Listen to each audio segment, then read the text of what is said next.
Hello, நான் உங்களின் காரிகை. இன்னைக்கு நான் பேச போகிற ஸ்டோரி எனக்கு ரொம்ப பிடிச்ச ஒரு கிளாசிக் கதை. The gift of the Magi by O Henry. இது ஒரு சிறு கதை தான், ஆனால் அதில் இருக்கிற உண்மை ரொம்ப பெரிய விஷயம்.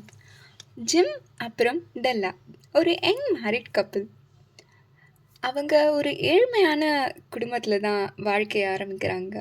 பணம் ரொம்ப கம்மி, ஆனால் காதல் ரொம்ப ஜாஸ்தி. 2 பேர்கிட்டயும் அவங்களுக்கான ஒரு சின்ன விஷயம் சந்தோஷப்பட்டுக்கிற மாதிரி, பெருமைப்பட்டுக்கிற மாதிரி இருந்துச்சு. ஜிம் கிட்ட அழகான ஒரு கோல்டன் வாட்ச் இருந்துச்சு. அதை எப்பயுமே அவனோட பாக்கெட்லேயே வச்சுட்டு இருப்பான். அது அவங்களோட பரம்பரை வாட்ச்னு கூட சொல்லலாம். அந்த குட்டி வாட்சை எப்பயுமே எடுத்து பார்த்து ரொம்பவே பெருமையாக ஃபீல் பண்ணுவான். ஒரு குட்டி ஸ்மைலும் பண்ணுவான். அது அவங்க கூட இருக்கிறப்போ அவங்க ஃபேமிலியே அவங்க கூட இருக்கிற ஃபீல் அவனுக்கு கிடைக்கும். ஆனால் அது அவனால் கையில் கட்டுறதுக்கு ஒரு நல்ல செயின் வாங்கணும், கொஞ்ச நாள் கழித்து பணம் சேர்த்து வாங்கிக்கலாம் அப்படின்ட்டு அதை எப்பயுமே பாக்கெட்டில் வச்சு பார்த்துக்கிட்டே இருப்பான். அதே மாதிரி டெல்லாவோட பெருமையாக அவள் எதை நினைப்பானா, அவளுக்கு நீளமான ரொம்ப அழகான முடி இருக்கும், ரொம்பவே நீளமாக இருக்கும். கொஞ்ச நாள் போச்சு, கிறிஸ்மஸ் சீசனும் வந்துச்சு. 2 பேரும் ஏதாச்சும் பரிசுகள் வாங்கி ஒருத்தருக்கு ஒருத்தர் பகிர்ந்துக்கணும்னு ரொம்பவே ஆசையாக இருந்தாங்க. ஆனால் அவங்க ஃபினான்ஷியல் சுச்சுவேஷன், அவங்க கையில் காசு கிடையாது. இருந்தாலும் டெல்லா ஜிம்முக்கு அழகான ஒரு gift வாங்கினா. ஜிம்மும் அதே மாதிரி டெல்லாக்கு யூஸ் ஆகிற மாதிரி ஒரு பரிசு வாங்கினான். பட் ட்விஸ்ட் என்னென்னா, அந்த பரிசுகளை 2 பேரும் பார்த்த உடனே அதை யூஸ் பண்ண முடியாத ஒரு சூழ்நிலை வந்துச்சு. ஏன்னா டெல்லா கிட்ட இருந்த அவளோட அழகான அந்த லாங் ஹேர், எல்லாரும் அட்மையர் பண்ணுற அந்த ஒரு விஷயத்த, அவளுக்கு மனசுக்கு பிடிச்ச அந்த விஷயத்த ஜிம்முக்கு ஒரு கிஃப்ட் வாங்கணுன்றதுக்காக அதை கட் பண்ணி சேல் பண்ணிடுவான். ஜிம்முக்கு அழகான வாட்ச் செயின் வாங்கினான். ஜிம் கிட்ட இருந்தது அவனோட கோல்டு பாக்கெட் வாட்ச். அதுதான் அவனோட ஐடென்டிட்டின்னு நினச்சிட்டு இருந்தான்.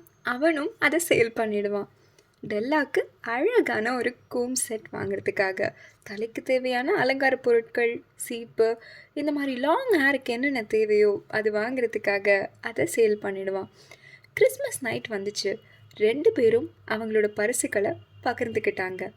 அப்போ தான் அவங்க 2 பேருக்கும் தெரிஞ்சது, தங்களோட பெரிய பொருட்களை விட்டுட்டு வந்திருக்காங்கன்னு.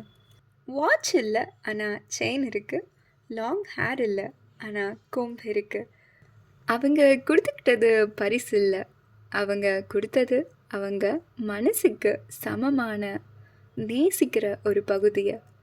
கையில் இருந்தது போய்விட்டது, ஆனால் இதயத்தில் இருந்த அன்பு மட்டும் 2 மடங்கு அதிகமாயிடுச்சு. இதுதான் உண்மையான காதல். மனசுக்கு பிடிச்ச ஒருத்தவங்களுக்காக நம்ம மனசுக்கு பிடிச்ச ஒரு விஷயத்த சாக்ரிஃபைஸ் பண்ணி வாங்கும்போது வர சந்தோஷத்துக்கு அளவே இல்லை. இவ்வளவு அழகாக க்யூட்டான ஒரு குட்டி காதல் கதையில் இந்த கதை உங்களுக்கு பிடிச்சிருக்குன்னு நினைக்கிறேன்.